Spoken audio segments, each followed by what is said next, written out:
요한복음 13장 21절로 30절 말씀을 가지고 당신은 괴로워야 했습니다 라는 제목으로 말씀을 전합니다. 우리 다 같이 한번 인사합니다. 옆 사람 같이 하시고 앞뒤 사람 같이 하실 때 지난 한 주간 동안 평안하십니까? 지난 한 주간 동안 평안하십니까? 평안하십니까? 예. 옛날 어렸을 때 유년 시절에 놀던 놀이는 계절별로 많이 달랐습니다. 그 놀이 중에 지금은 거의 이제 모든 길이 아스팔트나 콘크리트로 다 깔려 있지만 제가 유년 시절만 하더라도 서울이었음에도 불구하고 길이 그냥 대부분의 다 길이 모든 길이 그러니까 자동차가 주로 다니는 그 도로를 제외한 모든 길은 다 그냥 보통 흙길이었어요. 그러니까 이제 흙길이다 보니까 비가 오는 날은 그 길 위로 높은 곳에서 낮은 곳으로 물이 흐르는 것은 아주 너무나 자연스러운 일이었습니다. 근데 이제 비가 올 때는 아이들이 나와서 놀지 못하지만 비가 그친 후에는 아이들은 비 그쳤다라고 하면은 바로 그냥 다 누가 요이 땅이나 한 듯이 다 나와서 또 놀이를 계속해 갔는데 그 비 온 다음에 하는 놀이가 뭐였냐면 물이 계속적으로 이제 그 땅에 흐르니까 어떤 놀이를 하냐면 아이들이 우리 친구들이 이제 그 물이 흐르는 곳을 갖다가 흙으로 다 이제 막는 거예요. 이렇게 동그랗게 막아요. 그래서 흐르는 물을 갖다가 고이게 해요. 또 그 밑에서는 또 친구가 나름대로 이제 물을 또 이렇게 막죠. 그러면 어느 정도 물이 이제 차였다 싶으면 그것을 한꺼번에 터요. 그래가지고 그 밑에 있는 친구들에게 확 그냥 쏟아버려서 그 친구가 쌓았던 그 보가 무너지게 하는 그러한 놀이를 했던 것을 기억을 합니다. 나만 이렇게 하고 놀았나 봐. 여러분들은 그렇게 안 놀았어요?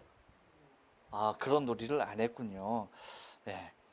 그래서 이제 그러한 놀이를 하면서 그러면서 이제 그 밑에 있는 친구가 내가 쏟은 물을 다 받아내면은 야, 내가 얼마나 이 볼을 잘 쌓았느냐. 내 물이 이렇게 더 많아졌다라고 하면서 좋아했던 그런 또 이제 내가 흘려보낸 물로 친구의 보가 이제 무너져 내리면 야, 내가 무너뜨렸다라고 하는 식으로 이렇게 놀았던 기억이 납니다.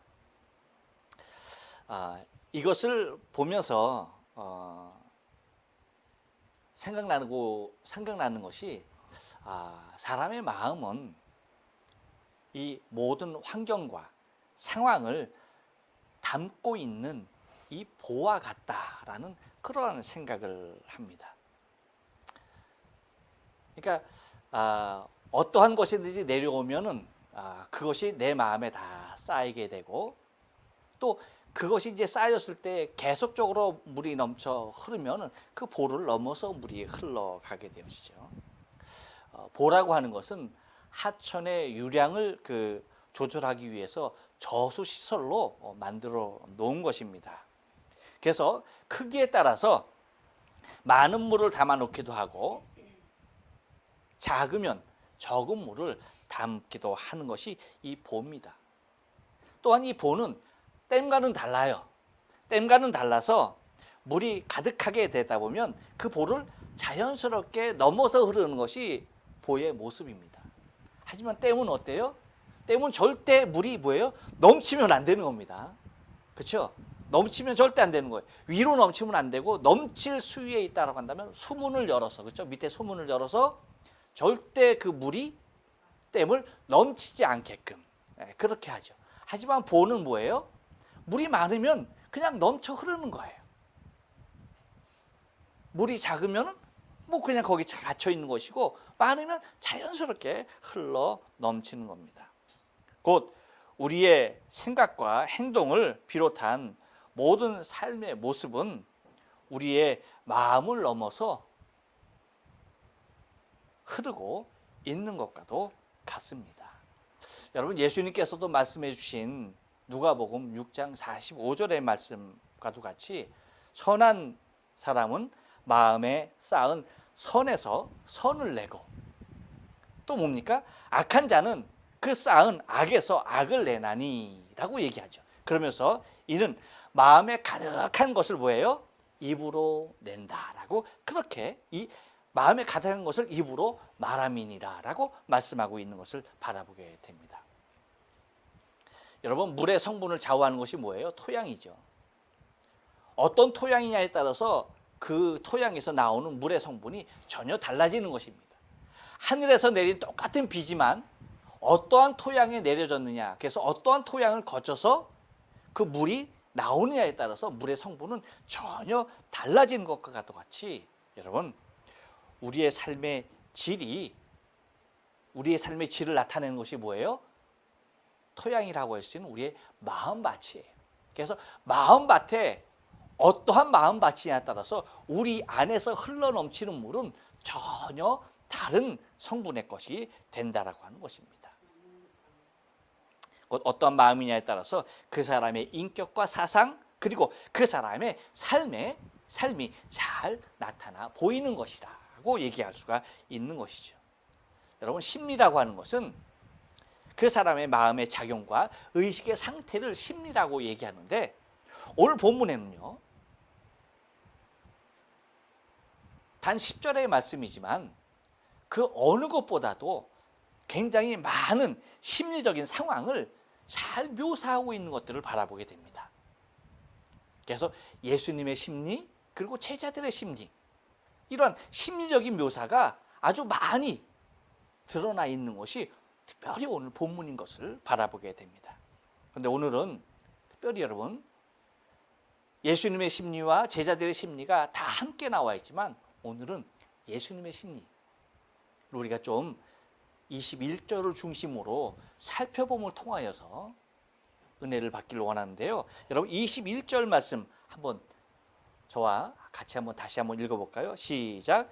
예수께서 이 말씀을 하시고 심령에 민망하여 증거하여 가로되 내가 진실로 진실로 너희에게 이르노니 너희 중 하나가 나를 팔리라 하시니. 예.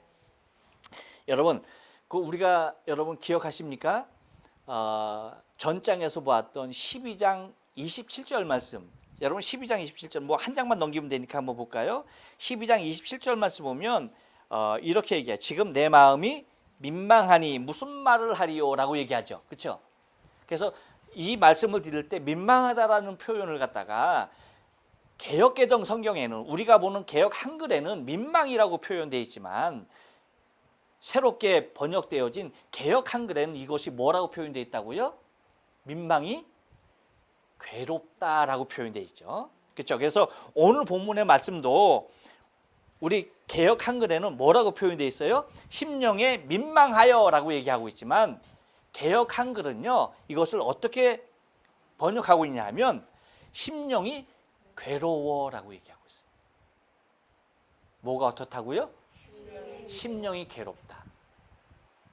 그러니까 예수님의 마음이 어떻단 상태입니까? 괴로운 상태예요. 괴로운 상태. 이것을 여러분 우리가 기억하면서 21절 말씀을 우리가 좀 상고하기를 원하는데요. 여러분, 한번 따라서 합니다. 예수님의 심리는 괴로운 상황입니다. 예. 그래서 제가 제목을 당신은 괴로워야 했습니다 라고 하는 것이 예수님께서 이토록 괴로운 마음의 상태였던 사실을 여러분 우리가 기억해야 할 이유가 있습니다. 근데 이렇게 괴로운 모습에서 예수님께서 괴롭다라고 얘기할 때에 그 바로 전에 뭐라고 표현하고 있습니까? 예수께서 이 말씀을 하시고라고 얘기하고, 이 말씀이 여러분 어떤 말씀인가요? 이 말씀이 도대체 어떤 말씀? 20절에 있는 말씀이 이제 대표적인 말씀이죠. 그러니까 그 세족식을 한 그 모든 내용이 되겠지만, 우리가 지난 시간에 보았던 그 모든 말씀이 되겠지만 그 중에서도 대표적인 말씀 20절 말씀이에요. 20절 말씀 다 같이 한번 읽어볼까요? 시작. 내가 진실로 진실로 너희에게 이르노니 나의 보낸 자를 영접하는 자를 나를 영접하는 것이요 나를 영접하는 자는 나를 보내신 이를 영접하는 것이니라 라고 이렇게 말씀하신 이 말씀을 하신 이후에 예수님이 또 한 가지 말을 하려고 했을 때에 매우 괴로웠다는 거예요. 무슨 얘기인지 아시죠?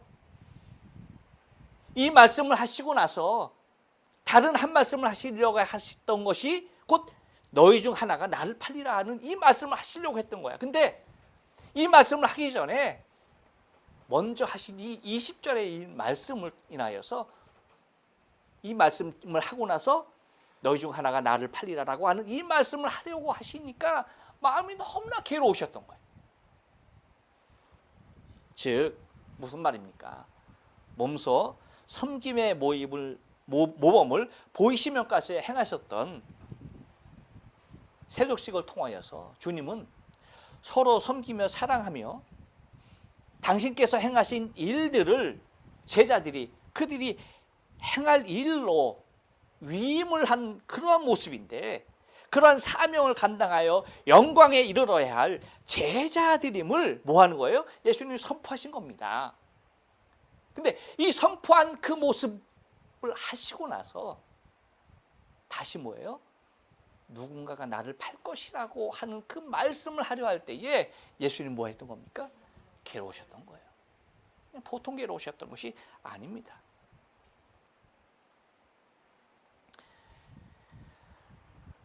이러한 영광스러운 일들을 함께 마지막까지 감당하며 바라보아야 할 당신의 제자들이건만 그렇지 못한 제자가 있는 거예요. 당신의 일을 위임받아서 생명 다하기까지 감당해야 할 제자들이었기에 그들의 발을 씻기며 당신의 행위로서 선을 모범을 보이셨지만 그 모든 제자가 다 당신이 원하셨던 그 길을 가면 얼마나 좋겠습니까만 그렇지 못한 제자를 마음에 두었을 때에 예수님은 마음이 괴로울 수밖에 없었던 것입니다. 그러니까 그것이 예수님의 괴로움이 되었던 것을 바라보게 되는 것입니다. 그래서 주님이 말씀하시죠. 너희에게 이르노니 너희 중 하나가 나를 팔리라 라고 말씀을 하신 겁니다. 이것은 물론 당신의 제자에게 배반을 당하는 배신감도 있지만 이 배신감 때문에 예수님이 아파했던 것은 결코 아닌 것을 우리가 잘 압니다. 왜냐하면 예수님은 평소에 당신의 모습, 당신의 삶을 통하여서 우리에게 늘 언제나 보여주셨던 것은 늘 우리를 사랑하시고 제자들을 사랑하시고 그들을 섬겼던 그 평소의 모습을 생각하면 사랑하는 제자에게 당하는 배신감 때문에 예수님께서 그렇게 마음 아파하셨던 것은 결코 아니랄 것입니다. 그 배신감에 앞서서 주님은 더 아픈 것이 있었던 것이죠. 뭡니까? 죄 가운데 있는 영혼을 향한 안타까움이 오히려 크셨던 것입니다. 죄라고 하는 것이 이렇게 무서운 것임을, 죄라고 하는 것이 이렇게 잔인한 것임을 주님은 바라보면서 아파하셨던 것이죠. 곧 욕심의 노예가 되어버린 인생을 향한 연민이셨던 것입니다. 구세주가 앞에 있음에도 불구하고 자신의 욕심에 이끌리는 그 죄성에 이끌려버리는 그 인간의 모습을 보면서 예수님은 괴로워할 수밖에 없었던 것입니다. 자신이 자신을 위하여 살아가야만 하는 미련한 인생의 우상들을 섬기는 그 모습 앞에 주님은 괴로워하신 것입니다. 여러분에게 늘 말씀을 드리지만 사람이 가장 불행한 사람은요 누구냐 하면 자기가 자신을 위하는 사람이에요. 무슨 얘기인지 아십니까? 하지만 우리는 그렇게 생각해요. 보편적인 모습에서 아니 그러면 자기가 자신을 위하지 않냐면 누가 나를 위하여 살 것인가? 자식이 나를 위하여 삽니까? 아니죠. 그건 물론 아닙니다. 그렇다고 부모가 자식을 위하여 평생 살 수 있습니까? 아니죠. 왜? 자식보다 먼저 보편적으로 가는 것이 부모예요. 그러니 그를 위하여 살아갈 수가 없는 것이죠. 그러면 자기 자신을 위하여 살아갈 수 있는 유일한 사람을 자기 자신으로 생각하는 것이 이 세상에 속한 범주의 사람들의 모습입니다. 그런데 여러분, 그 삶이 가장 불행한 삶일 수밖에 없다는 것이에요. 왜요? 내가 다른 사람 믿을 수 있어요? 없어요? 없어요. 여러분, 믿을 수 있는 환경이 되어도 절대 믿지 마십시오. 사람은 늘 말씀드리지만 믿음의 대상이 아니에요. 그저 계속 용서하고 사랑해야 할 대상이지 절대 믿음의 대상이 아닌 것입니다. 하물며 여러분, 내 스스로가 나를 믿을 수 있을까요? 그렇지도 않은 거예요. 우리는 나 자신에게 늘 배반당하는 나 자신의 모습을 보지 않습니까? 그렇잖아요. 나 스스로에게 늘 속고 있는 나 자신을 보면서 어떻게 내 스스로가 나 스스로를 위하여 살아가는 그 삶이 온전하다고 바라볼 수가 있겠습니까? 없는 것이죠. 그렇지만 세상 사람들은요, 그렇게라도 살아야 돼. 왜? 자신을 위하여 살아주는 인생이 없기 때문입니다. 그렇기 때문에 스스로 자신을 위하여 스스로 그렇게 살아갈 수밖에 없는 것이에요. 하지만 여러분, 우리는 어떻습니까? 우리는 아니잖아요. 우리는 나를 위하여 이미 2000년 전에 예수님께서 나를 위하여 죽으셨어요. 그렇죠? 아멘. 나를 위하신 분이 있는 거야. 나를 위하여 당신의 생명을 내놓으신 분이 있는 거예요. 아멘. 그렇기 때문에 이제는 우리는 더 이상 나 자신을 위하여 사는 인생이 아닌 거예요. 이미 예수님은 나 자신을 위하여 사셨기 때문에 나 자신 또한 이제는 나 자신을 위하여 사는 인생이 아니라 예수님과도 같이 누군가의 생명의 구원을 위하여서 또 다른 생명의 구원과 하나님의 영광을 위하여서 사는 것이 우리의 생명의 삶이 되어야 한다는 것입니다. 그런데 이것을 모르고 자기 스스로를 스스로가 위하여서 살아가려고 하는 그 인생들을 바라볼 때에 예수님의 마음은 괴로울 수밖에 없었던 거예요. 왜요? 내가 너를 위하여 죽을 텐데, 내가 너를 위하여 왔는데, 그 당신의 희생과 그 사랑을 믿지 못하고 스스로가 스스로를 위하여야 하는 그 안타까운 인생의 현실을 바라보면서 예수님은 괴로워할 수밖에 없었던 것입니다. 곧 이것은요, 인생 자체는 가만히 내버려 두면 모두가 다 뭐예요? 멸망의 길로 흘러갈 수밖에 없는 상황인 것입니다. 누구나 마찬가지입니다. 하나님의 적극적인 사랑이 개입되지 아니하면요, 하나님의 적극적인 구원의 손길이 우리에게 개입되지 아니하면 우리는 그 누구도 스스로 구원될 수밖에 스스로 구원할 수 없는 존재인 거예요. 똑같이 다 뭐예요? 멸망의 길로 그냥 그렇게 흘러갈 수밖에 없는 것이 우리 인생의 모습인 것입니다. 왜입니까? 하나님께서는 우리를 창조주 되신 하나님의 영광을 위하여 창조하신 겁니다. 그런데 이 창조의 인생이, 창조받은 이 우리의 생명의 삶이 창조주 하나님의 영광을 위하여 살아가야 할 이 본연의 모습을 상실한 채 자신의 영광에 도취되어져 살아가요. 그것을 바라보고 살아가는 인생으로 전락해버린 그 모습을 보시고 주님은 괴로워할 수밖에 없었던 것입니다. 여러분, 우리는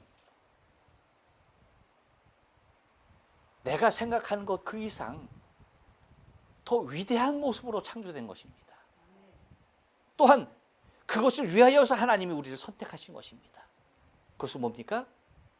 하나님이 나를 통하여 받으시길 원하시는 영광의 분량이 있는 것이에요. 우리는 그것을 위하여 살아가는 것입니다. 그 영광을 드러내기 위하여서 존재하고 있음에 대한 고백을 한순간도 늦어서는 아니 되는 것입니다. 또한 여러분, 주님께서 이렇게 괴로워하셨던 것은요, 다른 괴로움이 아닙니다. 곧 당신께서 사랑하신 만큼 당신은 괴로워했던 거예요.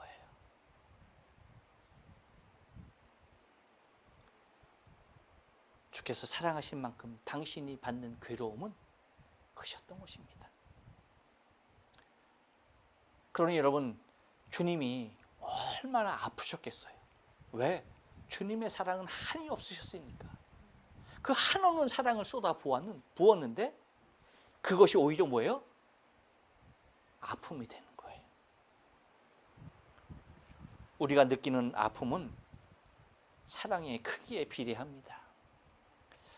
지난 목요일 날 우리 김창국 집사님의 부친께서 86세를 일기로 하나님의 부르심을 받고 천국을 입성하셨습니다.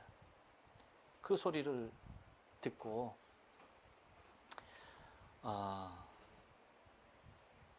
가서 저녁 때 뵀더니 그 안에 얼마나 울었던지 두 내외 눈탱이가 밤탱이가 됐어요.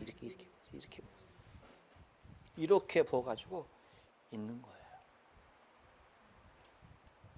이유가 뭡니까? 우리 손전사님이 이 시아버지를 향한 사랑이 엄청 컸어요. 평소에 여러분 아마 아셨을 거예요.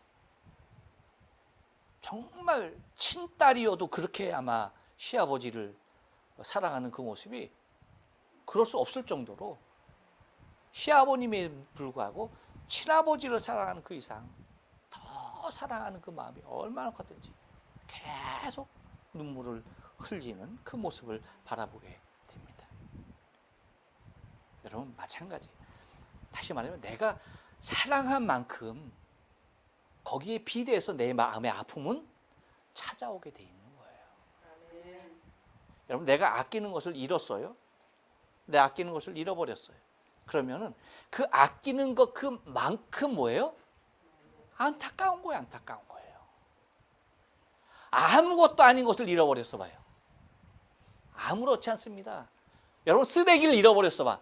어떨까요? 속이 시원하죠. 근데 정말 나에게 없어서는 안 되니 소중한 것을 내가 잃었어 봐. 어떻게 하는 겁니까? 보통 안타까운 것이에요. 그래서 밤새도록 쓸고 닦는 것이 성경의 비유로 나타나 있잖아요. 그렇죠? 왜? 나에게 그만큼 소중한 것이기 때문에. 한 마리의 양을 잃은 목자의 심정과도 같이, 한 드라크마를 잃은 여인의 모습과도 같이, 두 아들 중 한 아들을 잃은 아버지의 모습과도 같이 나에게 소중한 것일수록 그 안타까움은 이루 말할 수가 없는 것입니다. 다시 말하면 예수님의 그 크신 사랑이 있었기에 당신은 오히려 그만큼 더 아파야 했던 것입니다. 이러한 사랑을 주셨던 예수님이 받아야 했던 괴로움, 그 괴로움이 얼마나 크면 지금까지 볼 수 없었던 예수님의 심각한 표정을 제자들이 감 잡은 것을 우리는 본문을 통해서 살펴볼 수가 있다는 것입니다. 만약에 여러분 평소에 예수님의 표정이었다고 한다면 제자들의 모습은 전혀 달랐을 거예요. 하지만 지금은 예수님의 심각한 표정 앞에 모든 제자들이 다 압도되어 버린 상황인 것입니다. 그것이 22절 말씀을 비로소 우리가 짐작할 수가 있는데 22절 말씀 한번 다시 한번 읽어볼까요? 시작. 제자들이 서로 보며 누구에 대하여 말씀하시는지 의심하더라 라고 얘기합니다. 자, 예수님께서 천국의 비유를 들어주셨을 때 제자들이 알아들었어요? 못 알아들었어요? 그러니까 굉장히 궁금하죠. 그러니까 제자들이 예수님한테 뭐 했어요? 직접 물어봤어요? 안 물어봤어요? 물어봤어요. 무슨 뜻인지 모르겠어요, 주님 하면서 물어봤습니다. 당연히 근데 지금 이거 천국의 비유가 궁금했을까요? 누가 팔까에 대한 궁금증이 더 컸을까요? 어떻게 이렇게 잘 알아? 당연한 것입니다, 여러분. 궁금 정도로 따진다면, 아니, 우리 열둘 중에 누굴까? 이것이 더 궁금하죠. 미친을 노릇 아닙니까, 도대체? 아니, 어느 놈이 팔까? 이거 누굴까? 이 궁금함이 여러분, 말로 할 수가 없는 겁니다. 그런데 이 궁금함에 대하여 노골적으로 드러내는 제자가 있어요, 없어요?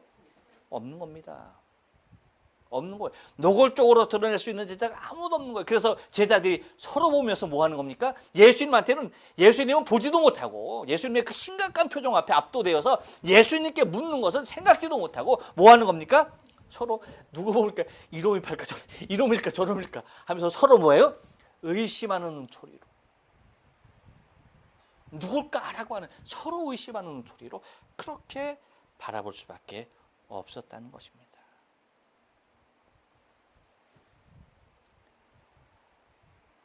이것이 여러분, 예수님께서 얼마나 괴롭고 얼마나 마음이 아프셨으면 제자들이 예수님을 향하여 그 궁금증을, 가장 큰 궁금증임에도 불구하고 직접 물을 수가 없었고, 이제 다음 주에 여러분에게 말씀드리겠지만 베드로가 하는 게, 그나마 베드로가 하는 거 뭐예요?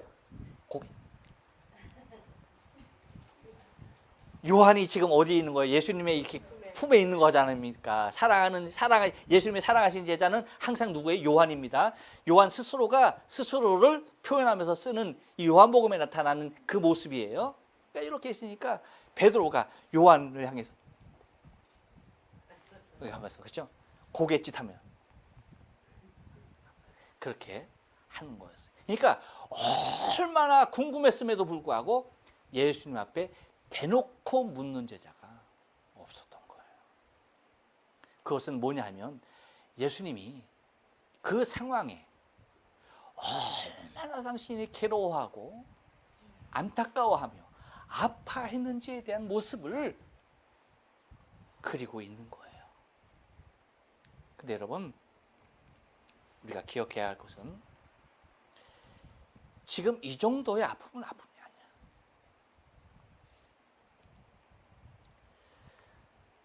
무엇보다도 여러분 30절 말씀 우리 다 같이 한번 읽어볼게요. 30절 말씀. 자, 30절 말씀 한번 다 같이 읽어볼게요. 시작. 유다가 그 조각을 받고 곧 나가니 밤이더라. 저는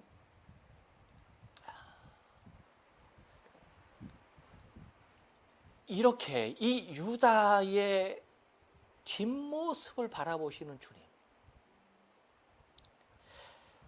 자신을 구원할 구주를 앞에 두고, 그렇지 않습니까? 자신을 구원할 구주를 앞에 두고 그 구원할 구주를 팔러 어둠 속으로 나가는, 사랑하는 제자의 뒷모습을 보시는 주님의 마음은 어땠을까 하는 거예요. 그 마음은 더더욱 괴롭지 않으셨겠는가라고 하는 거예요.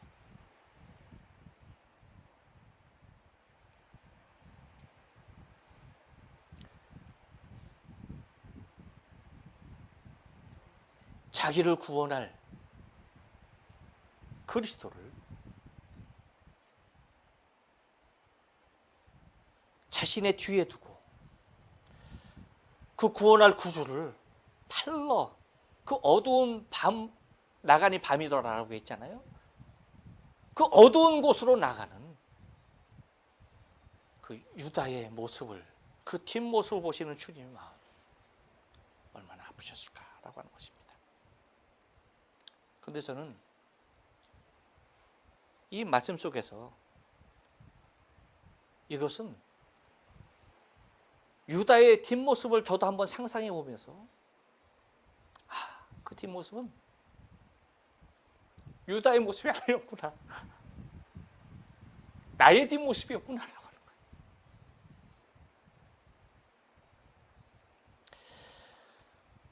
우리도 우리의 삶의 여정 가운데 얼마나 많은 부분에서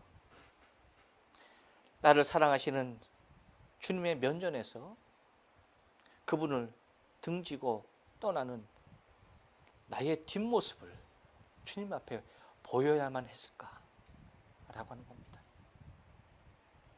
그런 일들이 너무나 많았구나라고 하는 거예요.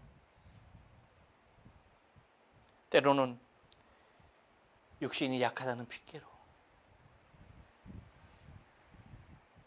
주님 앞에 나의 뒷모습을 보이고 주님을 떠나는 나의 뒷모습을 보이면서 아직은 그 정도의 믿음이 아니라는 핑계로 나의 뒷모습을 주 앞에 또한 보이고, 그래 주님은 다 아실 거야 라는 나 자신의 합리화로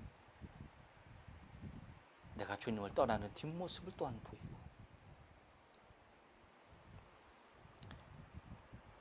이번은 주님도 이해하실 거야 라고 하는 그런 모습으로, 또는 저런 사람은 나는 절대 용서할 수 없다는 모습으로 나를 향한 주님의 용서를 무색해 하는 모습으로 주님을 떠나는 나의 뒷모습이 얼마나 많았는가라고 하는 것이고, 때로는 현실에 지쳐서 현실과 신앙은 다르다라고 하는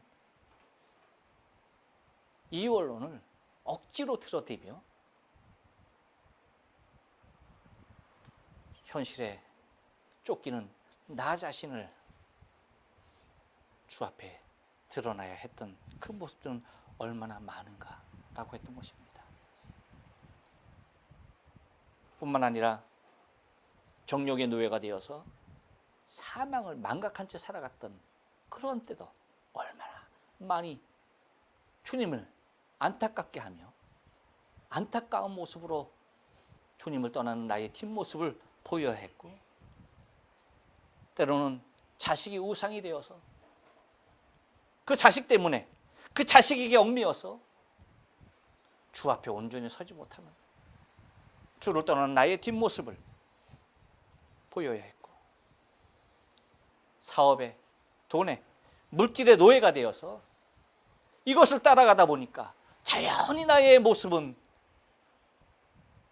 내 앞이 주의 모습 앞에 서 있는 것이 아니라 그것을 따라가는 나의 뒷모습이 주 앞에 보여야만 했던, 때로는 주의 이름이 아닌 나 자신의 이름을 높이기 위하여서 세상으로 영광으로 나갔던 그러한 나의 발걸음은 이렇게 안타까운 모습으로 나 자신의 그것을 향하여 따라가는 나 자신의 뒷모습을 바라보는 주님의 안타까움을 얼마나 크게 하고 얼마나 그분의 마음을 아프게 했던가. 그래서 나의 삶을 돌아보면 그거였던 것입니다. 당신은 괴로워야 했습니다. 기도하시겠습니다.